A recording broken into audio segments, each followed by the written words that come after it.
Welcome back to the Homespa Beauty Podcast. Today I'm speaking with Shai Tubali, author of Complete Book of Meditation. If you've listened to previous episodes and watched the YouTube channel, you'll know that I'm really enjoying discovering more about yoga, meditation, the chakras, and Shai certainly knows his stuff.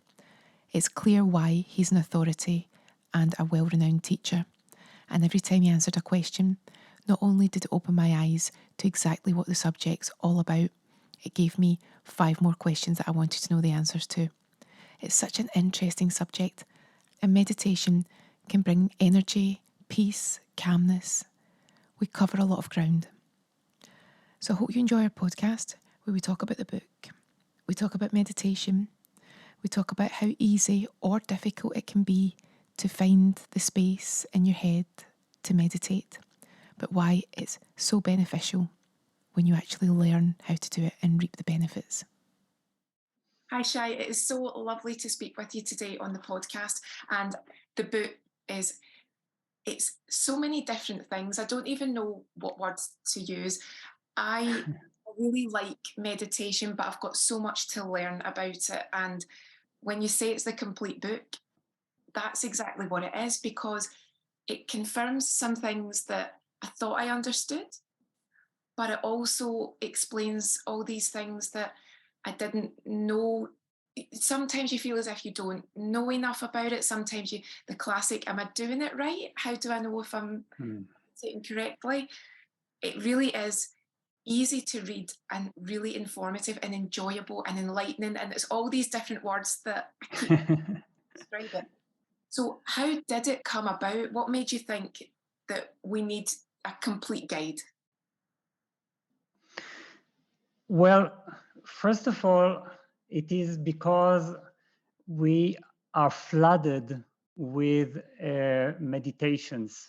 You see, I would say that that's sometime in the middle of the 20th century,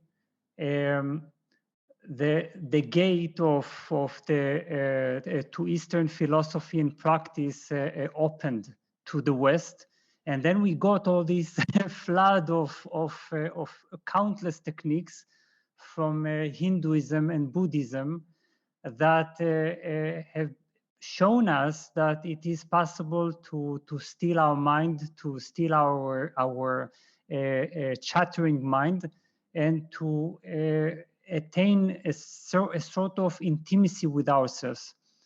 Now, this has been a great blessing, but also a source of great confusion, I believe, because the thing is that all these techniques have been removed from their original cultural and religious context. You see, so suddenly you are introduced to mindfulness of breathing, the Buddhist meditation, but without any context and without any profound explanation or way of life. So how can you approach all these techniques? And can we bring order into the world of meditation in a way that will help us to better navigate this world? So that was my incentive. That makes a lot of sense, because when I'll go to a yoga class, and quite often we're taught the visualization meditations, think about your breathing, and it's probably on the surface of where you can really go, and like where the book explains. Do you think that, especially in Europe, we're only rediscovering all the things that probably our ancestors, they were all doing it, they understood it, and somehow it's got lost along the way? Well, that's an interesting question. Well, we do find meditations, the principle of meditation in all traditions of the past. We find it even in Christianity and Judaism, in Islam. And the reason I'm saying even is because they have never really named it meditation. You see, they've perhaps called it prayer, or heart intention, or things of this kind. So I believe that we all have this wisdom of meditation, which is the principle of calming our mind in order to reveal a deeper reality of oneself or of existence, of life. So I believe that this principle has been with us from the beginning of time in all traditions. And now we are discovering it again in a way that is a bit confusing. Yes. And I think that makes a lot of sense to me, because it feels as if we're becoming more and more unhappy in life if we allow ourselves to be. And we seem to be, just through the lifestyle, especially in the West, it's all about what you can have, what you can gain, what you can buy, your status. And it's really interesting in the book when you explain that, also on your YouTube channel, which we'll talk about as well, that actually if you understand that you don't own these things and they're not important. And that really connected with me, because I think that we are losing sight of that, and we're becoming so focused on your status and how much you own and what it's worth. So is that something, again, that you felt was really important to help us get back to basics and to remember what the goal is, just to stay calm and settled and as peaceful as you can be? Exactly. You are pointing out something so profound and fundamental, because the thing is that we in our present lifestyle we have lost completely touch with a certain state of being, which is simply being purely in this existence as we are, without trying to change anything, without trying to become anything, without living toward the future and planting the meaning of our life in a certain future becoming. So here I would say that meditation is almost a remedy. It's actually a form of medicine, because it heals our existential anxiety and our sense of problem consciousness, because we always feel that we could become more. This is where the problem of self-acceptance and self-love, when we are feeling that we are condemning ourselves because we could always become something better, something greater, more popular, with greater numbers, with many more viewers, and so on and so on. So, and this is our very sense of existence relies on this becoming, because without it, we have no idea who we are. Yeah, when you say that, it makes sense, but it's also really deep. And this is why I think you could keep talking for so long, because you'll say, I get that. Does that mean this? So then you could just go on.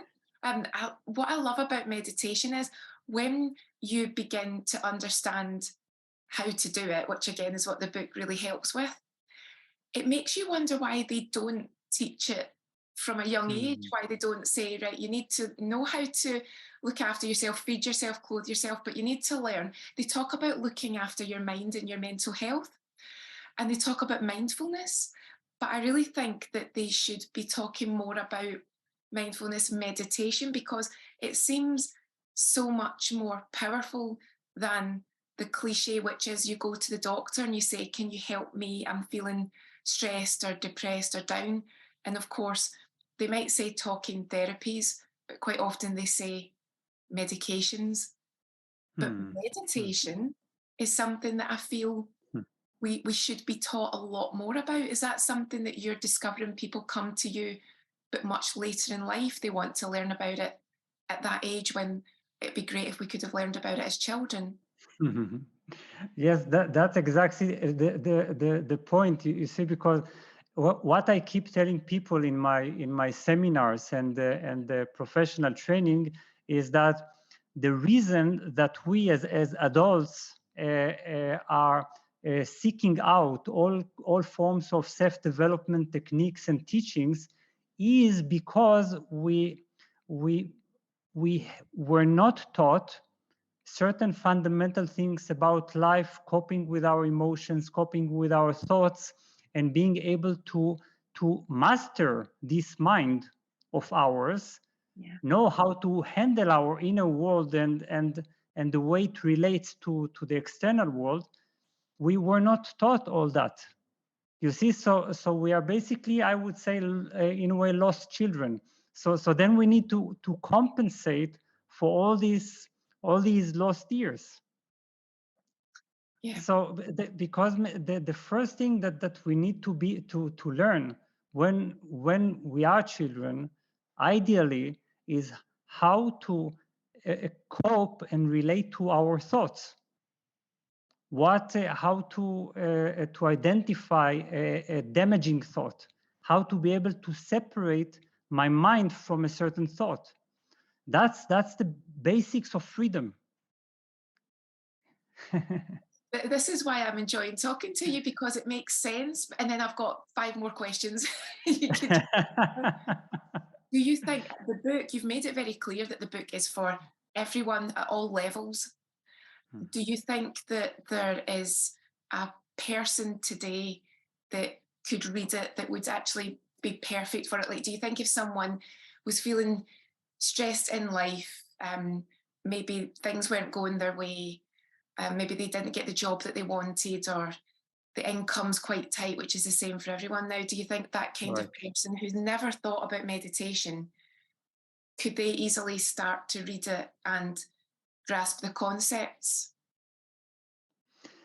Well, then in that case, I would simply direct them to the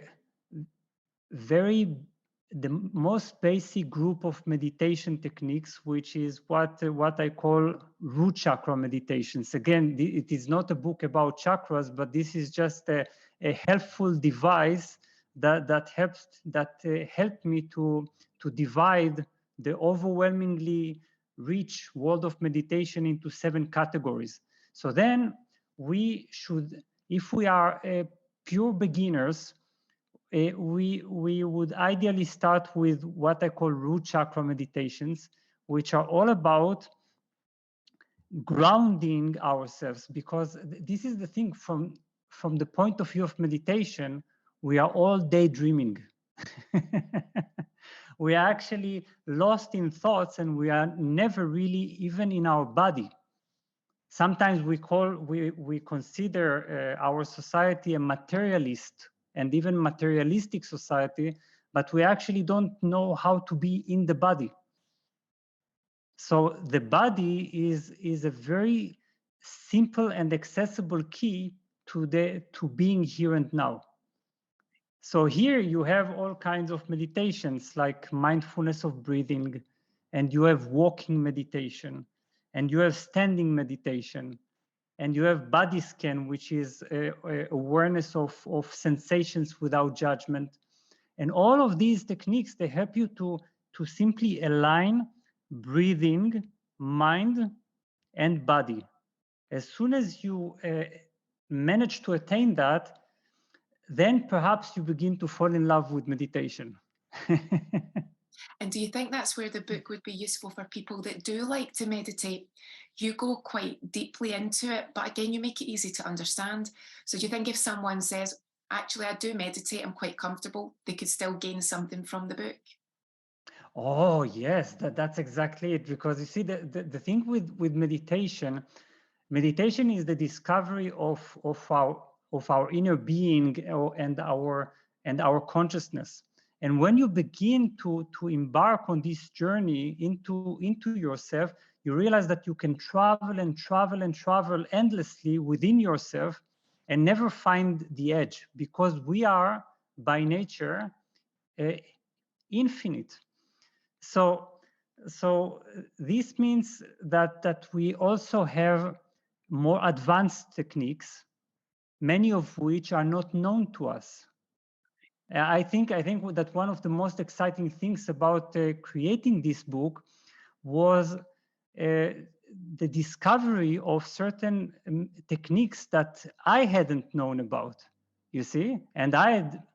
I had been studying and practicing meditation since the year 1998, which I think is quite a lot.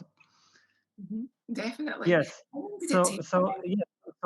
So there are advanced techniques, and there is advanced knowledge, and that goes all the way to the highest revelation that meditation can provide us with, which is coming into contact with universal reality. So did the book take a long time to put together? Was it a real labor of love, or was it so enjoyable that you got a lot out of researching and putting it together?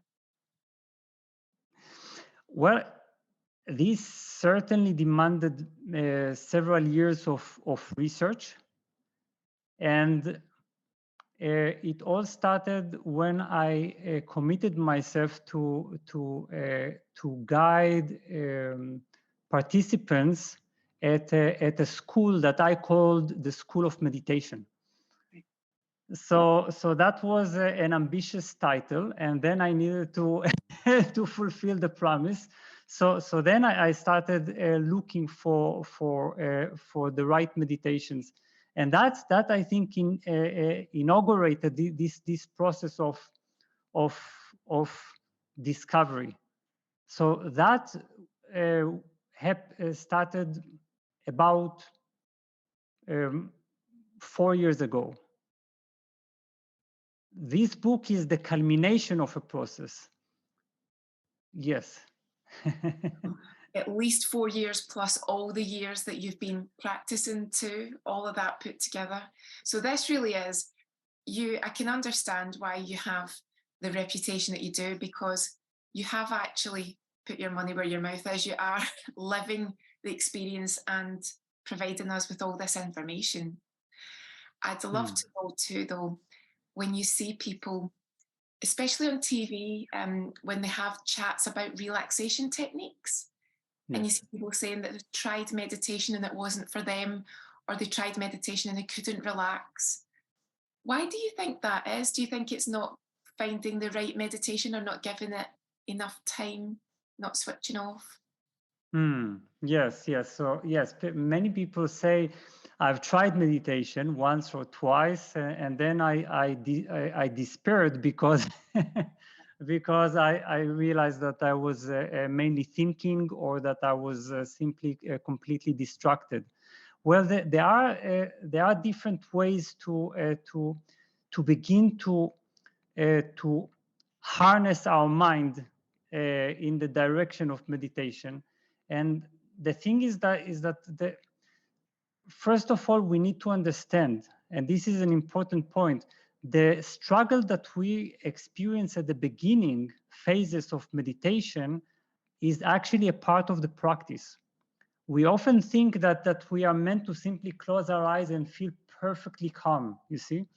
And this is not how it goes, because actually the process of even struggling at first with some of the thoughts and emotions is actually it is actually a process that makes us more conscious of how our mind works and how it creates problems. So suddenly you realize that you're closing your eyes, and instead of meditating, you're continuing to manage your calendar, for instance. That's so true. Yes. I don't know if it's just, Yes. it might just be me, but if I'm not in the right zone, I'll be thinking about what I'm going to have for my dinner. That's not what I'm meant to be doing. And then the more I think, stop thinking about your dinner, you can't. It's not ordered today. Yes, exactly. Always trying to resolve some problem. We're starting to think about our relationship, a problem in our relationship, and so on and so on, because naturally our mind thinks that it's always responsible for managing the world. You see, it can never go on vacation. And this is how I like to approach meditation. I call it a vacation from the world, taking a vacation from the world. Because, you know, when we go to sleep, very often we are able to leave our problems behind for some time. So we have this notion, mainly, unless we have sleep disorders, of course, we have this notion of being able to leave behind everything. So this is why I recommend starting with making a certain intention. This means that before you're entering meditation, you are making your intention clear. I am now leaving the world behind. This is just an example. You can create whatever intention you wish. I'm now leaving the world behind. I don't have to be the world's manager always. Right now, I can resign and really enjoy taking a vacation from the world. So when you are directing your mind, it's as if you're guiding it. You're telling it you are absolved of all your duties. You don't need to solve problems.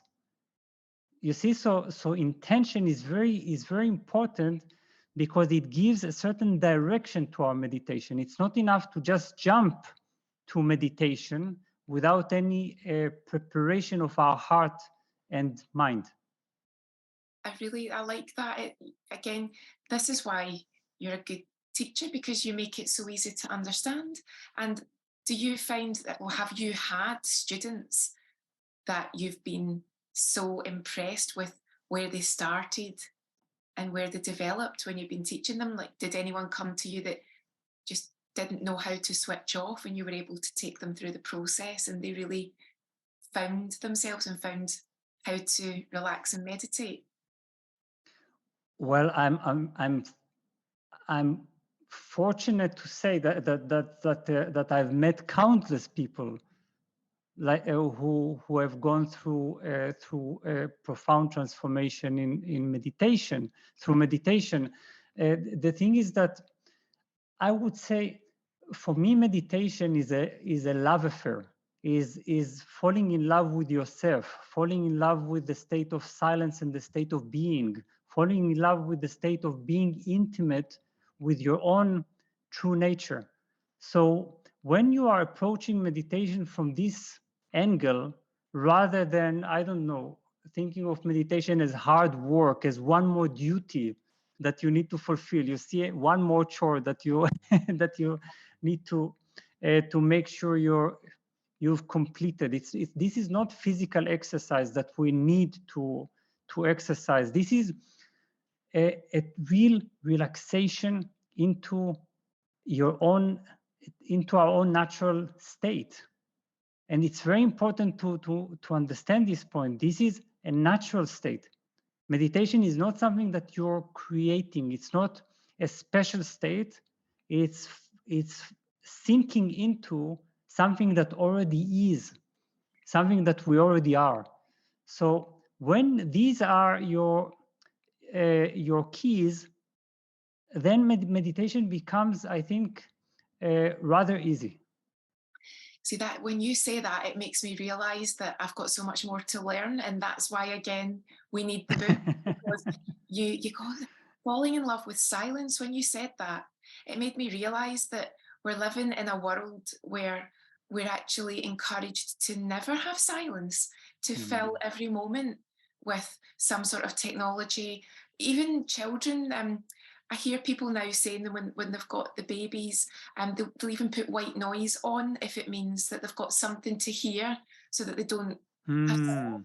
And I understand that that could be relaxing, but maybe we need to remind ourselves that silence is important, and it's almost as if we're developing a fear of quietness. Exactly. That's the point.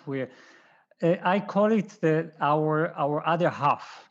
You see, it's like we are walking only with one half of our being awake, and this is the world facing half, the object oriented half, And I always say that that the reason we are walking with only one half of our being awake is causes us to always look for our other half externally. You see, so this is why relationships have become so important. I'm not saying that relationships are not important. There can be a beautiful contribution to our life, enrichment, but not a necessity. You see, because when you are finally encountering your other half and you're becoming complete within yourself, there is the silent part and there is the part that is conscious of relationships, of engaging in the world, and so on and so on. But we are then we are complete, and this completeness makes us stop searching for any external completion. Yes. It always makes sense, but then when you say that again, I think, oh, I've got gold. This is why it's fascinating to speak to someone who's an expert in this field, because you answer it and I realise that you've given me more understanding than I thought I had. And that actually leads me on to your YouTube channel and also your Instagram. They're really helpful because you've got these on YouTube, maybe say 5 or 10 minute videos, but they cover wide-ranging topics that all relate to this. And everything, it's like a little teaching. So you're learning something that connects with an issue that you've got or an interest that you might have just in today's world. And it's like a nice, easy to understand teaching. And then on YouTube, the little bite-sized bits of information. And again, it's almost like a thought just for that moment. I was just scanning down and you covered so many topics that you could just look at one, take a little bit of information, and again, it just makes sense to you. So do you find that YouTube, Instagram, places like this, are they a great place to meet people that, again, might not have thought about getting into meditation, but they might have been looking for some help? They've found you, and then they've just connected with what you do, and that's how you've found more of your followers.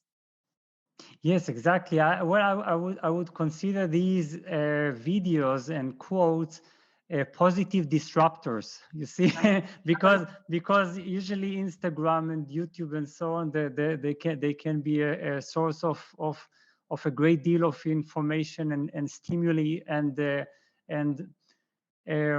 but then all of a sudden we we come across an island of peace that shows us how our everyday problems can be approached from the state of meditation, from the state of being, from our other half, our invisible being. So this is what I like to demonstrate, how we can approach many actual concrete problems in our daily life from this state.